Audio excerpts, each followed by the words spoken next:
Hello everybody. Today I'd like to share with you some of my favorite mods, rules adjustments, and gameplay tips for Axis and Allies, an old school classic board game from the 1980s by Milton Bradley.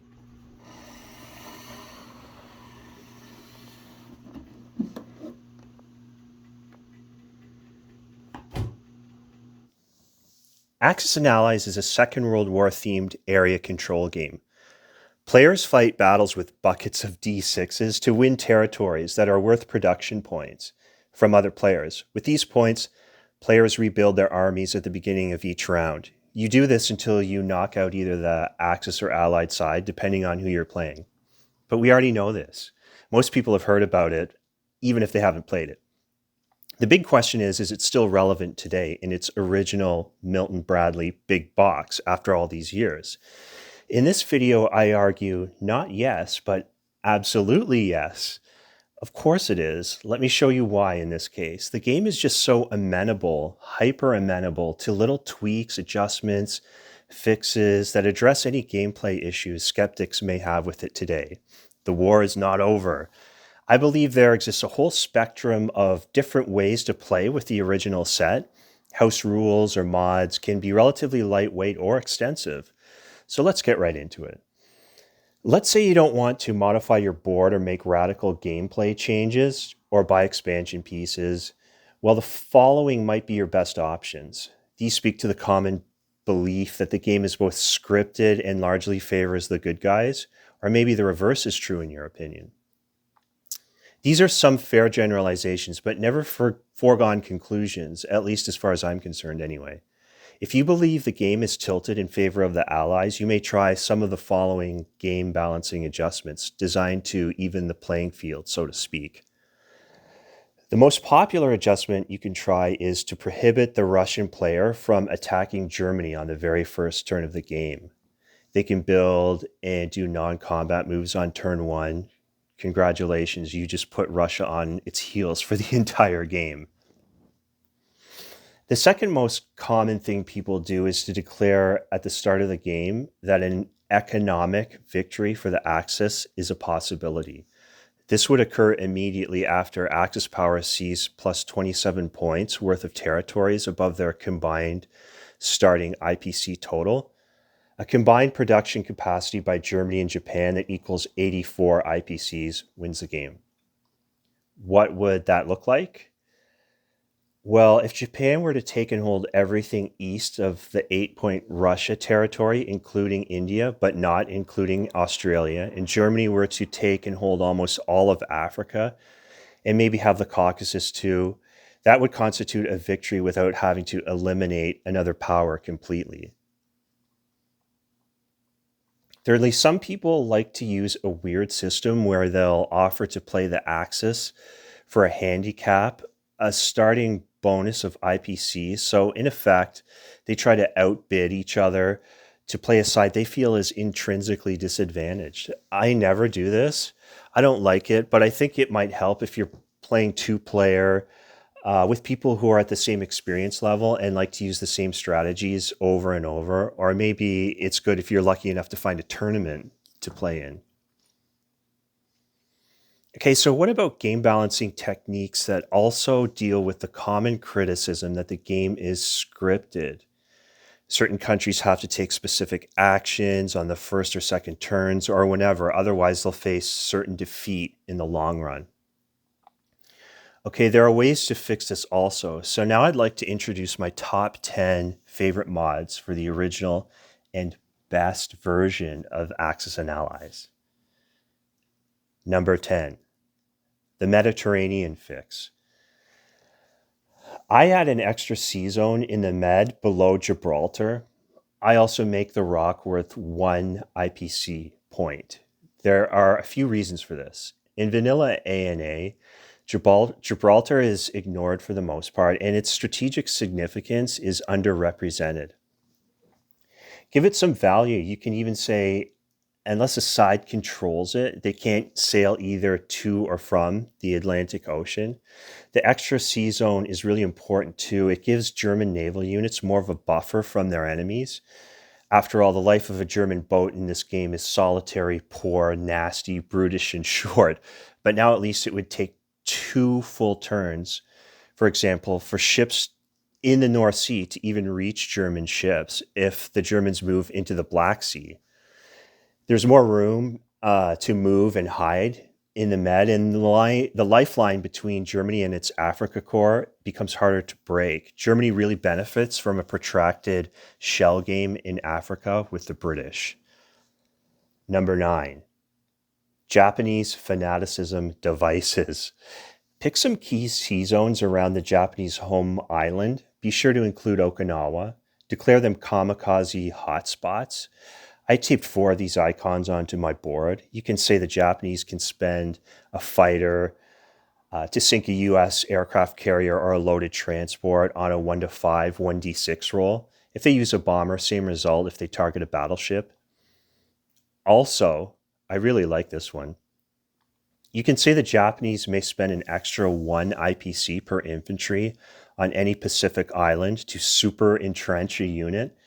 You can use a cube or something, or an extra country marker perhaps, to indicate a cave or bunker complex that has dug in Japanese infantry. They cost 4 IPCs each and defend on a 3. They still attack on a 1 though. This only works on the small islands, not in Japan or in Asia. These are the isolated guys who couldn't retreat and wouldn't surrender. It's a pretty cool thematic mod. Number 8, an expanded Pacific map. Before there was BGG, there was Thrasher's Axis and Allies website, and there was axisandallies.org. That's it. That's where you went for mods and gameplay discussions. That's where I got this one. It's a graphic overlay that covers the old South Pacific holding boxes that never really got used before. Now there are 4 more islands to fight over. They have 2 of them have significant economic value. I taped this to my board. I made this a permanent adjustment. It just means the Japanese and the US have more things to fight over. Number 7, the Midway Island Fix. OMG, people. This bothered me so much in the original game. What an inexcusable screw up. What were they thinking? I love A&A as much as anyone else, but wow.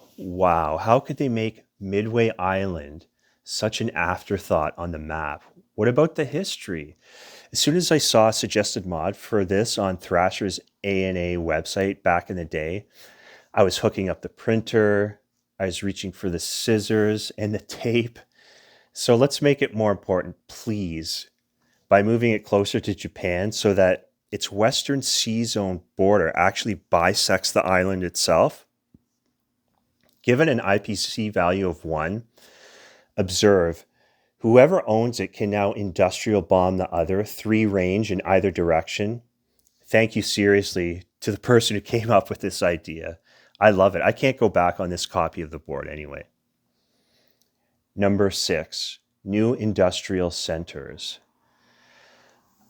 Another thing that was kind of not fun, odd, and just not right somehow were the rules as they pertain to new factories. The game came with so many of them, and really India, maybe, South Africa, maybe. But in a nutshell, they weren't good enough. Something just wasn't right.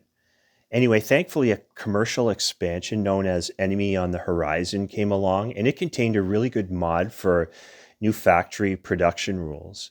And I don't want to give away the whole thing, but I can pose it to you the following way. Let's say new factories in 1 value IPC territories may build up to 4 infantry only per turn, but that's the only thing they can build.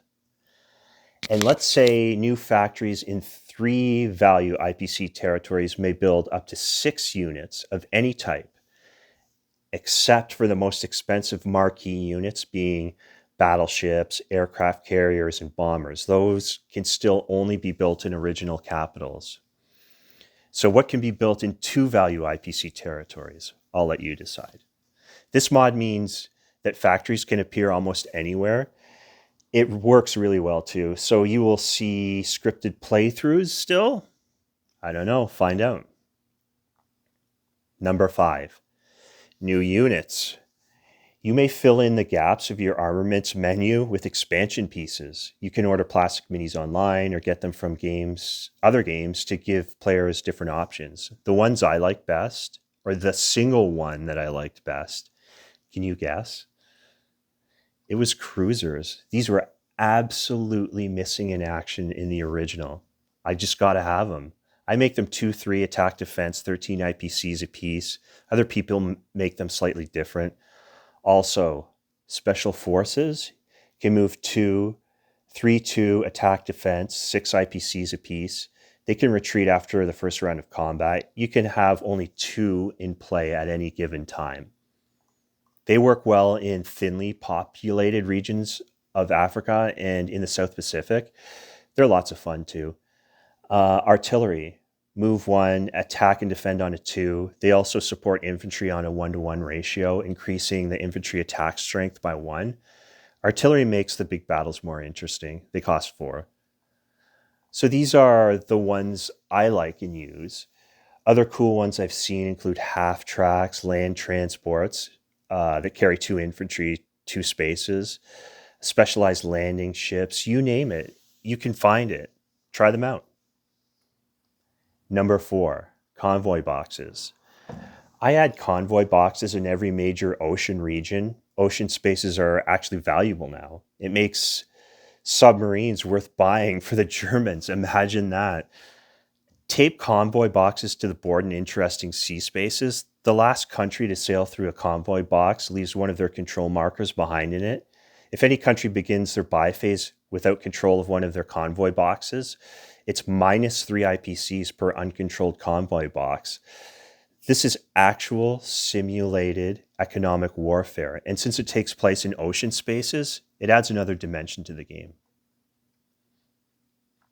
Number 3, the technology advancement table. This can be expanded greatly, and you're only limited by the boundaries of your imagination. Mine is at least twice as large, with 12 thematic possibilities. Some even have multi-steps to them, so it's not a reroll if you get the same thing twice. For example, I made rockets a 7 result on a 2d6 technology roll.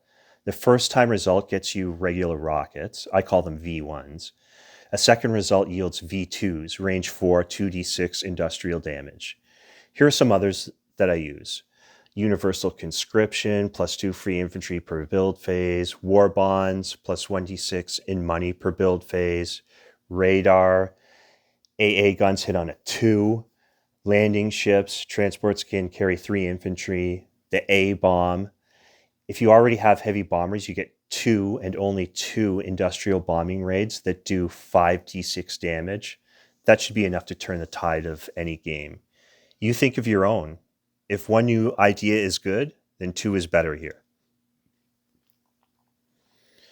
Number 2, the Western Europe DDay adjustment. This rules mod is super easy to implement. I like it because it makes Germany tougher in the West. This rule states that the British and the Americans must have Western Europe before attacking the Germany territory, period. It makes thematic sense anyway. The Germans stack units in Western Europe, and the Western Allies have to chew through them painstakingly before they can deal the knockout blow. The Allies can land in the south, but they still need Western Europe to fall before they can go any further.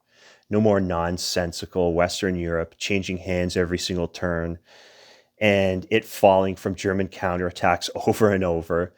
Having the Allies kicked out of France and popping back in turn after turn, I think is just ridiculous. The Russians have to slog through the east, while the Western Allies must face their own logistical nightmare, an amphibious landing that actually builds towards a permanent foothold in Europe. Shortcuts like Operation Market Garden didn't work in real life. This mod simulates a much more realistic progression of the war on the Western Front. Number 1. This one might surprise you. It's an Inert Russia to start the game. This isn't an easy rule modification you can try. It makes a huge difference too. Here's how it works. Render Russia inert to start the game. They can build and do non-combat moves only, but they remain inert as a power until they lose their first unit in combat. So they can move units into harm's way, maybe into China or their ships into the North Sea or wherever, but that is all. Now, Germany and Japan have something to think about on the first turn, whereas before they had a script to follow, more or less. Germany might build a big navy on their first turn in the Med, in the Baltic. The British won't have the ability to wipe it out before it can move. The game is afoot now. Anything is possible. The opening turns are wide open. Going after the Western Allies at the start in a substantial way is a realistic option for the Axis with this rule in effect. But yes, sooner or later, Russia will find a way to get itself attacked. It's unavoidable, but will it take too long? This mod drives a wedge in between the allies, and it feels very realistic and thematic. That's why it's my favorite adjustment to make with the original game. Now for some gameplay tips. To save time, I'll just share with you some of my best advice in Express format. This will be a quick never-do list. So number 1, never roll buckets of D6 near the game board. The box lid is your best friend. Number 2, never underappreciate the importance of buying at least some infantry every turn, no matter what side you're playing. If you get addicted to tanks or large ships, for example, well then sooner or later your country will be dead. Number 3, never press attacks if you get unlucky in the first round of combat. When you chase losses in this game, you quickly turn ordinary defeats into catastrophes from which you can't possibly recover. And most importantly, number 4, never try to crowbar an entire game of Axis and Allies into a couple of hours. Consider breaking up your sessions. Try playing the first 4 turns in one session, then save the game by taking pictures of the board and maybe writing some things down, and then suggest playing the conclusion to your game when you next meet up. It's always better than the alternative, which is people getting tired, disinterested, and dropping out 3/4 through the game. A&A can feel more epic when the sequel or the conclusion to your story beckons. So in conclusion, I hope I've encouraged you to try some new things with this old classic. Original Axis and Allies is still the king of all board games to me. Nothing had a bigger impact and influence on the development of tabletop gaming, at least since the 1980s. It's still great out of the box, it's awesome with mods, and I hope everyone who sees this gets another chance to blow the dust off their copy and to sit down and play one more time with their friends. So thanks for watching. If you like this video, please consider subscribing. And as always, stay tuned for more content coming soon.